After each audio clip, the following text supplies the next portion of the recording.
Entrevista Venevisión. Líder en opinión. Por tu canal independiente, Venevisión. ¿Qué tal, amigos? Muy buenos días, bienvenidos a Entrevista Venevisión. Hoy vamos a conversar, tal como lo anunciamos, con el diputado de la Asamblea Nacional, Julio Chávez. Él es también presidente de la Comisión del Poder Popular y Medios. Gracias por estar con nosotros, muy buenos días. Gracias a ti, Andina, muchas gracias por la invitación. El debate sobre el rol de los medios de comunicación ha estado muy en boga en los últimos días a raíz de la propuesta que planteó el presidente de la República de un plan de pacificación nacional en el cual se involucraron representantes de los medios de comunicación, en este caso audiovisual, que se reunieron con el presidente Nicolás Maduro. Quisiera que usted nos hablara un poco acerca del acuerdo que suscribió ayer la Asamblea Nacional para respaldar esta iniciativa.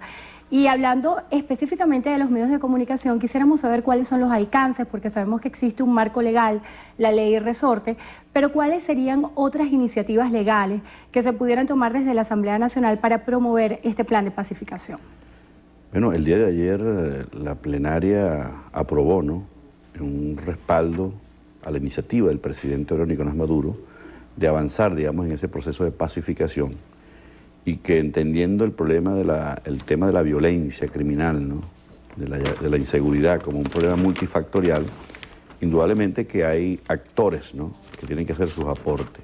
En este sentido, decíamos nosotros ayer que a partir de 1952, cuando aparece la televisión en nuestro país, y como todo eso se fue gestando, ¿no?, indudablemente que la televisión tiene un poder de penetración y que tiene un gran impacto, ¿no?, digamos, en el desenvolvimiento de la sociedad en general. En razón de esto, se ha planteado la necesidad de revisar los contenidos de la programación. Aspiramos los venezolanos, como lo decía Renio Tolina por allá por 1980 en Drina, él hablaba de que era necesario avanzar en términos del contenido, la calidad de la programación, porque si no, llegaría el momento, ¿no?, en que el Estado tendría que intervenir, lo decía en el año 1980, ¿no? Entonces decimos nosotros que ante esta situación se hace necesario, digamos, asumir la rectoría en un tema tan importante como el tema de la comunicación y los medios de comunicación. No implica esto en lo absoluto, Andrina, el cercenar el derecho a la libertad de expresión, ni mucho menos, sino que en el marco de lo que establece la Constitución y las leyes, avanzar en este proceso, pero sobre la base del diálogo, como lo ha planteado el compañero presidente Nicolás Maduro, ¿no? ¿Y hasta qué punto no se podría estar satanizando de alguna forma a las televisoras, induciéndole una responsabilidad que tal vez no se tenga sobre los hechos de violencia, y sobre todo el vínculo tan estrecho que hay hoy acerca de los contenidos que tiene la audiencia, porque no solamente se trata de los señales de los canales que tienen señal abierta, sino que es indiscutible la penetración del cable? ¿De qué manera se pudiera controlar, por ejemplo, el cable? Sí, ahí decíamos nosotros que no es posible, digamos, endosarle 100% la responsabilidad, en este caso, a la televisora, pero indudablemente que tienen, digamos, una influencia determinante. En el caso bueno, hay una comisión, hay una mesa de diálogo que está haciendo su trabajo, pero creemos nosotros, yo particularmente soy de los que pienso, que en el tema de la televisión por suscripción, donde hay más de 200, cerca de 220 canales, ¿no?, por cable, que realmente muchas de esas grandes empresas o corporaciones no están en el país, que ellos no generan, digamos, riqueza a lo interno del país, no generan empleo, etcétera, etcétera, y que es por un problema de soberanía andina. Yo particularmente soy de los que creo que allí hay que poner el acento en cuanto a la necesidad de revisar la legislación, instrumentos jurídicos. Si bien es cierto que la ley resorte, ¿no?, en estos aspectos está como muy frágil, como un poco débil, pues se hace necesario entonces la rectoría del Estado, porque no es posible controlar. ¿Cómo controlas tú, por ejemplo, a estos canales extranjeros, ¿no?, en cuanto al contenido, en cuanto a la programación? O sea, ¿cómo pretendes tú también regular a través de un aparato, ¿no?, de un chip, de un sistema, ¿no?, el tema del contenido, de qué cosas ven o no ven los niños, las niñas venezolanas? No, creo que nosotros aquí, y esto es el momento, lo estamos viendo de esa manera, de que podamos también avanzar en un proceso de legislación en esa área, porque además es un problema de soberanía y se inscribe en los lineamientos de lo que es el programa de la patria o ley de la República, ¿no? Hablando de esa propuesta o de esa iniciativa que de repente se pudiera tomar en la Asamblea Nacional para regular a las empresas cableras, Quisiera que nos hablara de cuál pudiera ser el espíritu de este proyecto de ley, porque se pudiera también pensar en alguna forma de censura cuando hemos escuchado que representantes de las empresas por cable han dicho que están dispuestos a colocar dispositivos en cada uno de las unidades para que de alguna forma los padres controlen los contenidos que tienen los hijos. ¿Cuál sería el espíritu de esta ley? No, yo creo que de lo que se trata fundamentalmente es de asumir la rectoría, ¿no?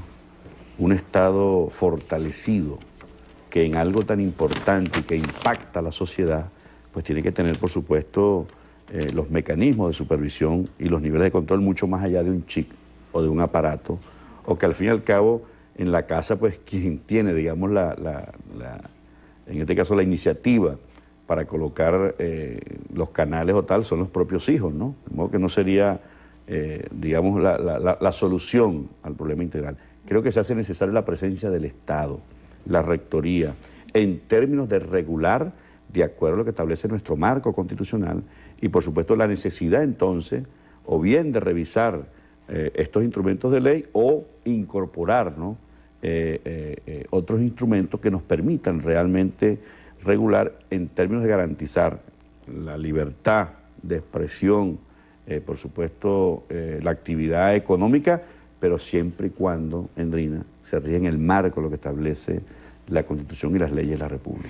Ya hay matrices de opinión a nivel mundial que están hablando de una especie de control del Estado sobre los medios de comunicación que pudieran poner en riesgo la libertad. Por ejemplo, el director de la División de las Américas de la organización Human Rights Watch habla de un control. ¿De qué manera se va a garantizar que los venezolanos tengan libertad de expresión a raíz de estas iniciativas que de manera legal pudieran poner control a los contenidos? Mira, eso ocurrió hace algún tiempo en este país. Recordemos aquellos episodios con la prensa escrita, ¿no? ¿Te acuerdas cómo algunos dueños de empresas como la cadena Capriles, por ejemplo, amasaron grandes fortunas de dinero a partir de unas concesiones del gobierno, el segundo gobierno de Carlos Andrés Pérez, con el tema de los bonos de la deuda pública, etcétera, etcétera, que benefició a los grandes dueños de medios de comunicación? Aquí donde han habido censuras y censores son en esos tiempos, ¿no? Lo que estamos diciendo hoy en día, y aprovecho la oportunidad para enviarle también un mensaje a todos los periódicos del interior del país, reunidos en la Cámara, ¿no? Que coordina el amigo Gastón Guisán del Estado Zulia, que a ellos también se les va, digamos, a dar una respuesta. En el día de hoy nos vamos a reunir a la Comisión Permanente por instrucciones del presidente de la Asamblea Nacional para atender este tema, ¿no? Pero en general lo que estamos diciendo, y este gobierno le ha garantizado a la prensa escrita de este país todas las posibilidades para que se puedan desarrollar. En el año 2012, Endrina, la prensa funcionó con 129.000 toneladas métricas de papel. El año 2013, el año pasado, llegan por 160.000 toneladas métricas y decían que no alcanzaba el papel. Y fíjate cómo han aparecido, en el caso del puerto de La Guaira, cerca de 1.700 bobinas de papel que nadie las ha reclamado.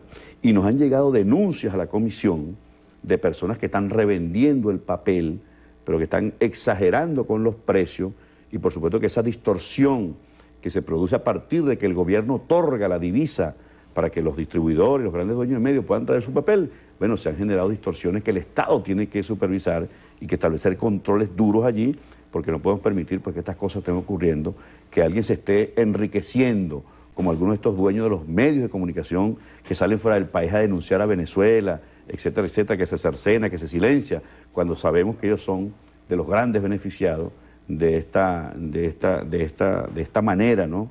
De comercializar. De comercializar con el papel, y que bueno, que el Estado tiene que de alguna manera pues, asumir la rectoría y supervisar.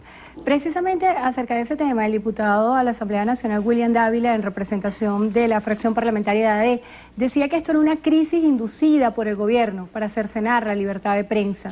Quisiera que nos hablara de si ustedes han recibido algunas denuncias, qué es lo que ha pasado, por qué el Estado no ha actuado con el rigor de la ley para sancionar y garantizar la distribución de los recursos para la prensa escrita. Sí, yo creo que requerimos de un Estado más fuerte en términos de la supervisión y en términos de los mecanismos de control. Te repito, en el año 2013 solicitaron cerca de 108 millones de dólares, ¿no? Todos los importadores y los grandes medios del país para traer el papel. Al 20 de octubre del año pasado ya se había liquidado casi el 70% de las divisas que ellos habían requerido. De modo que había la disposición y la voluntad de nuestro gobierno de permitirnos, independientemente de la línea de opinión, de la línea editorial, porque tú sabes que muchos de esos medios de comunicación, ante la crisis de liderazgo que hay en la MUD, ellos han asumido las vocerías y han pasado a ser de periódico en un determinado momento, ¿no? con un pasado histórico muy rico, ¿no? muy hermoso. Ellos han pasado entonces a ser ahora los voceros de la oposición venezolana. Por eso nosotros vamos a responderle a Miguel Enrique Otero en Panamá por unas irresponsables declaraciones que dio, el escándalo que están formando a nivel internacional con este tema, porque el gobierno está planteando la mesa de diálogo, está reconociendo que seguramente pueden haber problemas de tipo administrativo, ¿no? En cuanto al proceso para liquidar, para aprobar y liquidar las divisas, ¿no? Pero indudablemente que se le está garantizando pues todo el papel, y prueba de ello es que hemos conseguido papel en los puertos nuestros que no han sido reclamados por ellos, más de 1.700 bobinas en un puerto, y nosotros estamos convencidos de que esto es un negocio que está beneficiando a algunos, y que bueno, en esta comisión hemos recibido todo y vamos a profundizar, y seguramente dentro de poco vamos a tener muy buenos resultados de estas investigaciones, y vamos a poner al descubierto lo que hay detrás de todo esto, y que por supuesto va a ser en beneficio de la libertad de expresión, de la prensa libre del país, que este gobierno la ha garantizado. También el día de ayer en la sesión de la Asamblea Nacional se aprobó un acuerdo en respaldo al presidente de la Asamblea, Diosdado Cabello, y la denuncia que él estuviera formulando contra un diario de circulación nacional. ¿De qué manera esto no se pudiera interpretar como una presión a la prensa? No, yo creo que la prensa tiene que asumir su responsabilidad social, ¿no?